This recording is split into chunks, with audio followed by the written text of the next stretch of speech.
What's up, family? Gerald the Bossman here.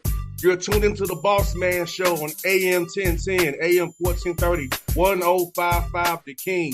Let the King out at 105theking.com and the Bossman Show at bossmanshow.com. Hit me up on Instagram, the Bossman Show, Twitter at Bossman Show, and Facebook, Bossman Show. It's the Bossman on your radio. Listen to the Bossman Show with your host, JR, Saturdays at 9 a.m. right here on AM 1010, The King. What's up, good people? BetOnline is your number one source for all your betting needs. The latest odds, lines, and matchup reports for baseball, boxing, golf, and more. BetOnline continues to be the fastest and easiest way to place your wagers, including live betting and your favorite casino and card games available to play right from your phone. Head to the website or use your mobile device to sign up today and get in on the action. Remember to use your promo code BELIEVE, BLEAV, for your 50% welcome bonus on your first deposit. BetOnline, where the game starts. BS3 Network, changing the way you watch TV. Yes, BS3 Network, changing the way you watch TV, covering content and hot topics from A to Z, sports, music, society and culture, movie reviews, you name it, we have it. Check it out on bs3network.com or check us out on Roku, BS3 TV on Roku, as well as check out your favorite podcast on all podcast platforms or Spreaker.com/BS3 Network. You are now tuned to BS3 Network.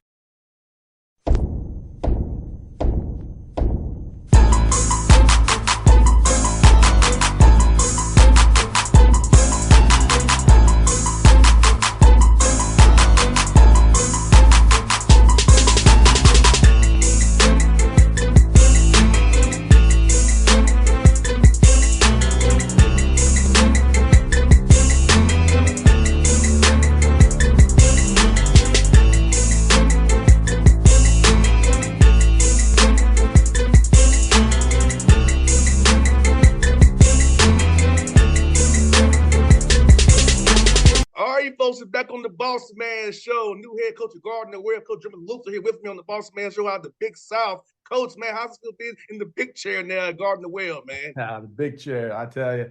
Moved down a couple office doors, and now you got all these different meetings, and you're pulled so many different ways that you can't do your real job. You can't coach a team. It's hard to recruit because you got all these different meetings. I got to speak at the our board of trustees luncheon today. I got a couple other meetings set up, so that's the only difference. Basketball side's easy. Recruiting side, we've all done that.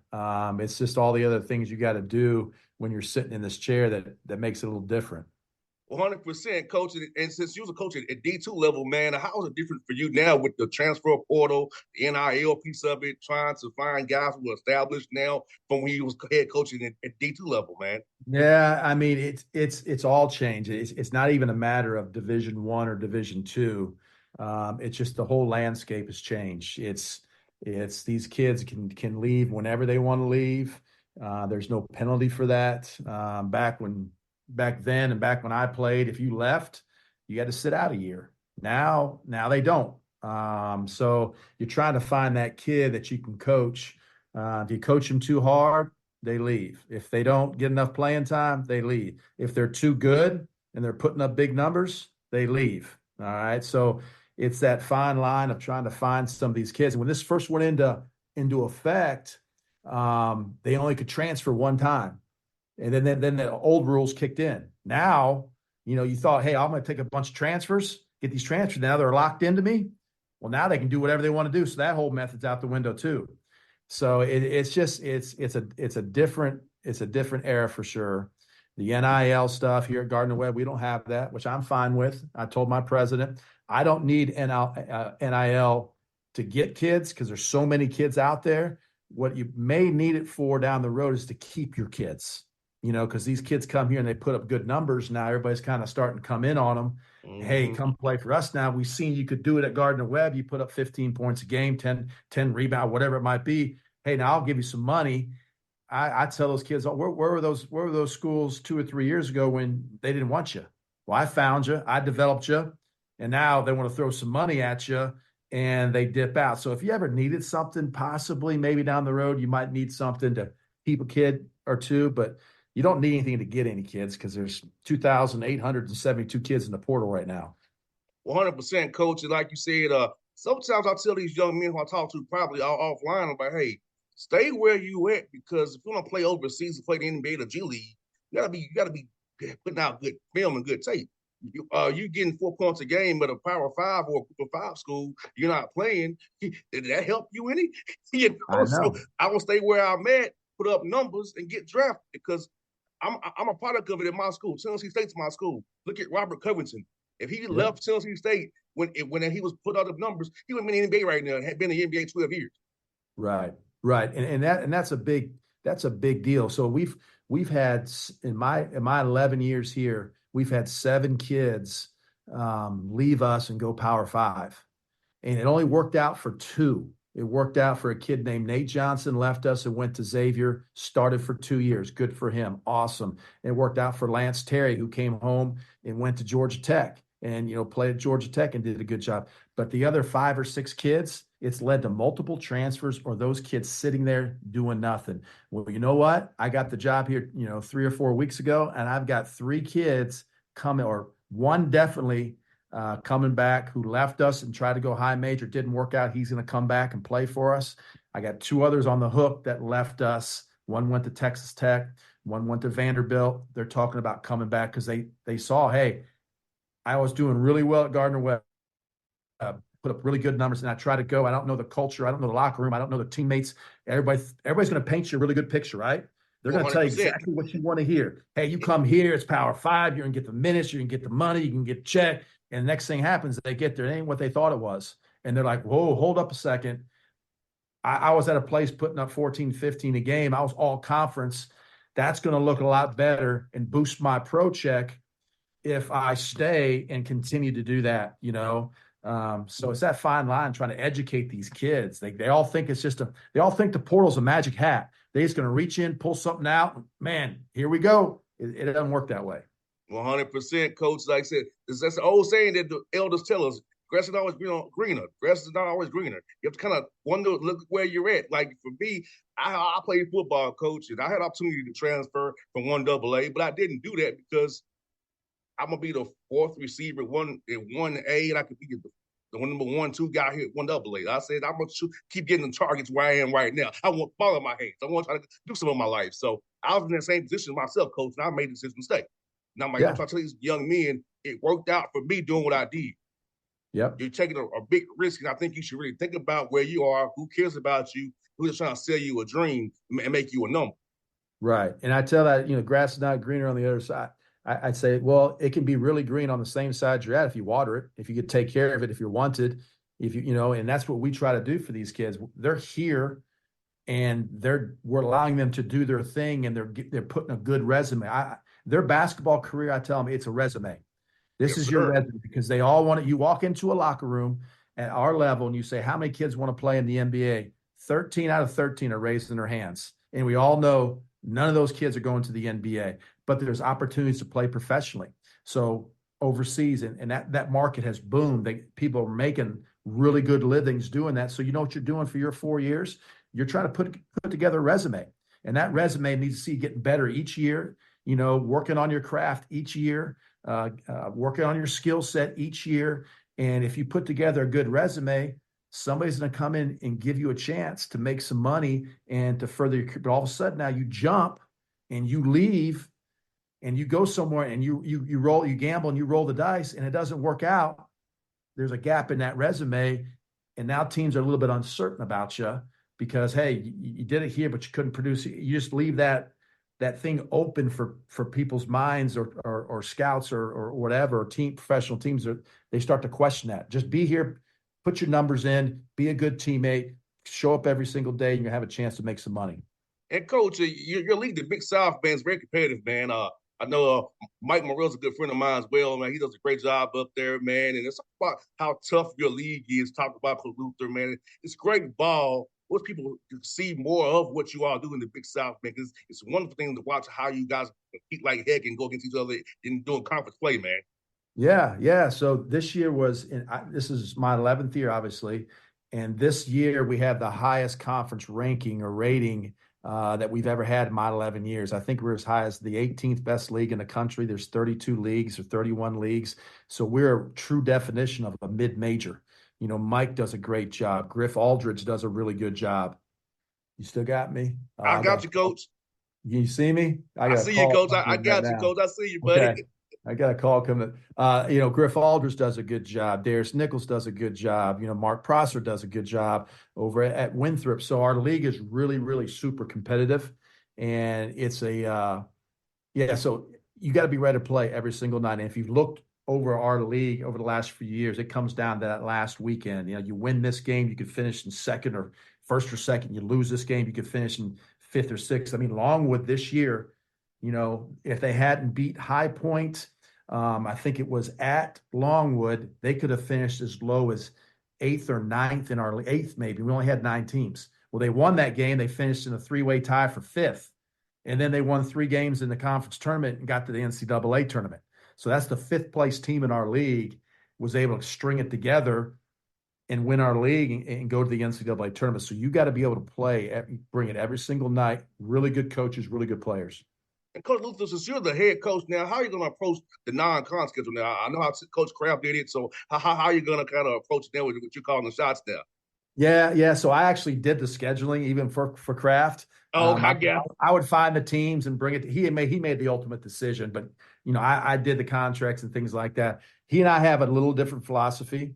Our league allows you to play 3 non-Division I games, and most teams in our league they buy into that and they play those 3 nines. I don't have that same mentality. I don't have that same philosophy.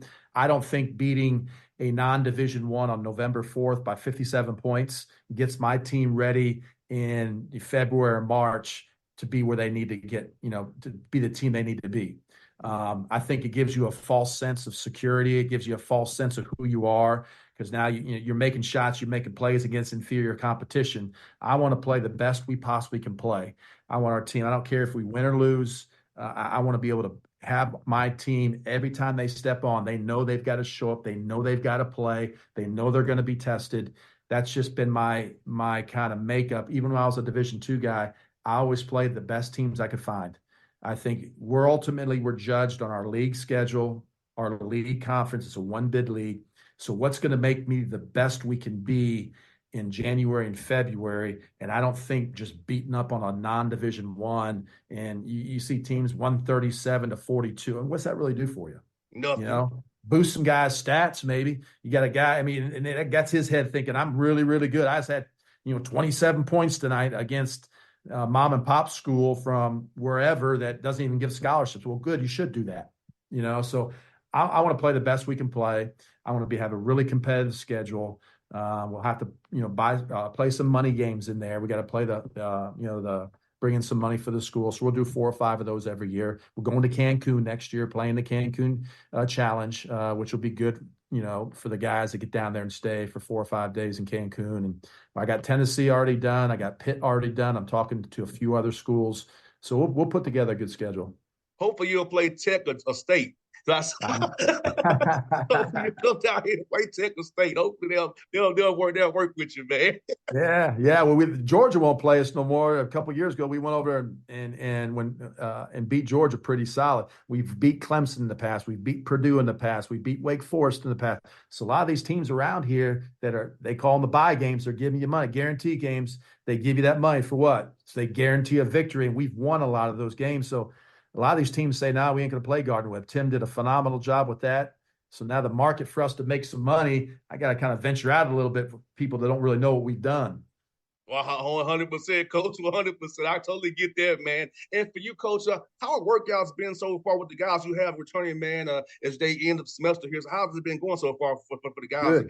Good. I just finalized my staff yesterday. We got 3 great guys coming in.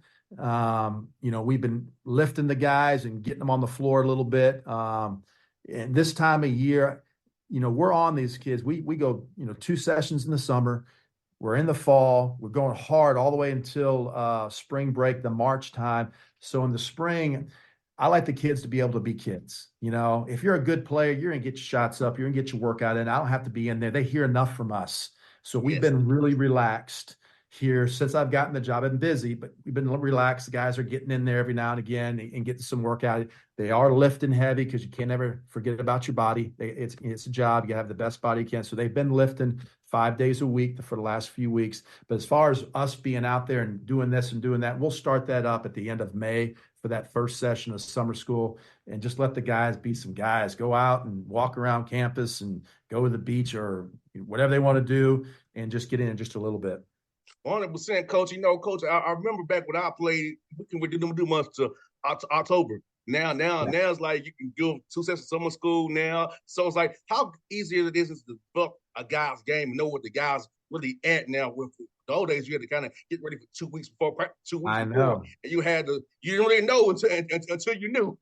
I know. When I was actually a player, the date changed 3 times. It was like October 1st, so you had a few. I think it went to the 15th. And in one of my years as a player, it was like November 1. You only had like 2 weeks before your first game that you could really be out there. So now it's year round. I mean, we got them year round. So that's the other thing with the portal. You can get a kid in here and you can work them out for the 8 weeks in the summer and really get a good foundation, get your system in, get what you want to accomplish and how your style of play. You can get their bodies ready. And then starting in, August, when you come back, you get that 40-day window to get 38 practices or something along those effects. So you actually start practicing whenever you want to start practicing as a team. You just got to, turn in your dates and things like that. So it's really good for freshmen because you get to really work with those freshmen a lot in the summer and just start to prepare them for what this grind is going to be about. And then you get to develop some kids. You see some holes in their games. You got a lot of time to get these kids going and get them into the player that they need to be. And Coach Luther, how much do you use tape to get young men to kind of watch themselves and see where they can get better at, or kind of point to them out on the video? Because I feel like sometimes young men want to run from the tape. I'm like, the tape is what makes you better. Tape is what makes you improve your game. So don't run away from Don't the tape. lie. Exactly. Don't lie. Yeah, you got to. You got to. Now, Coach Kraft did a great job with that, and he had it and he was on it all the time. And so we're going to continue that. But these kids need to see it. They need to see, hey, until you show it to them, a lot of times they don't believe. I didn't do nothing wrong. That wasn't me. Well, yeah, here it is. Or, hey, I need to improve in this. No, I don't. Yeah, you do. Here's why. So the statistical numbers and stat in their practice, every time they're on the floor, we're gonna stat what they do. All the made shots, missed shots, turnovers, deflections, so we can get a good feel. Hey, you need to be better in these areas here, and here's why. Here's the numbers. You're not shooting it well. You're turning it over too much. And then as far as positioning, the things that we're trying to get, how well you set the screen. Are you really boxing out? Are you getting back in transition? Are you crashing the boards? Film don't lie. Tape don't lie. You're not doing it. You got to get better at it. And here's how you can. Yeah, I always love to watch tape, see how a cornerback was trying to play me, or seeing how guys were trying to defend me. In basketball, Coach, I was a 3-and-D guy. I couldn't have much handle, but in football receiver, I could run like hell. So like, I knew what to do either way, man. So it's like, for me, I always want to know how guys want to close out short to me. They go crash me. I can pump them and go and just drive there, make the right read. So I always want to watch tapes like know I'm doing the right, making the right play and the right read, because that's important to me to make sure we're not taking a bad shot, not causing us to be in a bad situation. I'm taking a rush 3.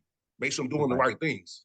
Yeah, and again, that's why it's there, and then the kids, that a lot of times they don't believe. They just get lost in their head, and it's not my fault, or this was a good shot, or this is what I should have. And when you go back, they can see all the different options now, especially offensively.